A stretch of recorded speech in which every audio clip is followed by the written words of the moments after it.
The me and Mickey vlogs that I like the most tend to be the ones that are the most directly educational. So I was really keen to see what they do with Count to 100 with Mickey Mouse. And I think it's actually quite an interesting approach.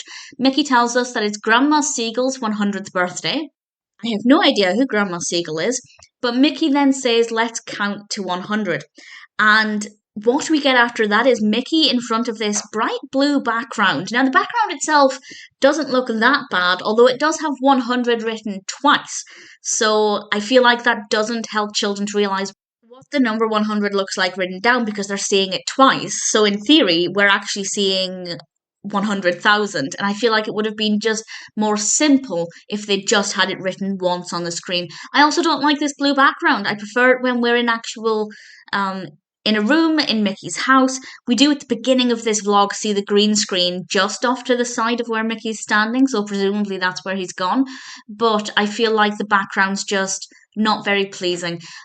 I guess they did it because what we then see is a physical representation of what 100 things look like, but I don't really think it was necessary. He could have just done it in a room that wasn't very cluttered.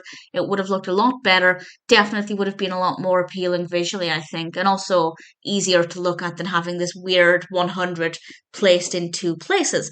Of course, this 100 is quite special because it's Disney's 100th anniversary.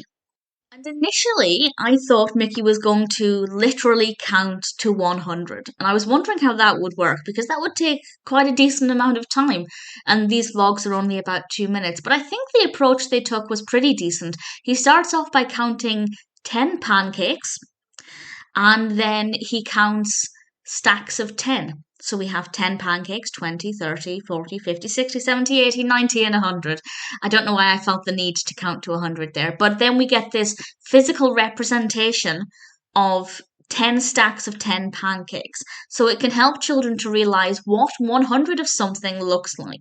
And then to take it a step further, he counts 10 stacks of 10 birthday cakes. So it's the same concept, but with something that's a little bit different visually. So if a child finds it easier to visualize 100 pancakes or 100 cakes, they have these two options. And I think that that was the right decision because initially, as I said, I thought he would be counting to 100.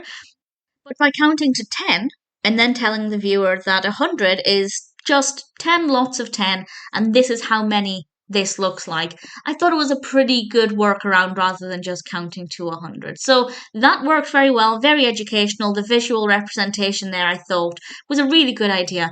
I don't like the background. I don't like the fact that it's got 100 written in two places because if a child is trying to visualize the number 100 for the first time or one of the first times and they say it twice on the screen, it's not immediately obvious that they're only meant to be looking at one lot of 100. So I thought that was a pretty bad idea. But other than that, it's getting children thinking about numbers, getting viewers thinking about how 10 lots of something fits into 100 lots of something and what that might look like as a representation. So all things considered, Count to 100 with Mickey Mouse is a pretty decent vlog.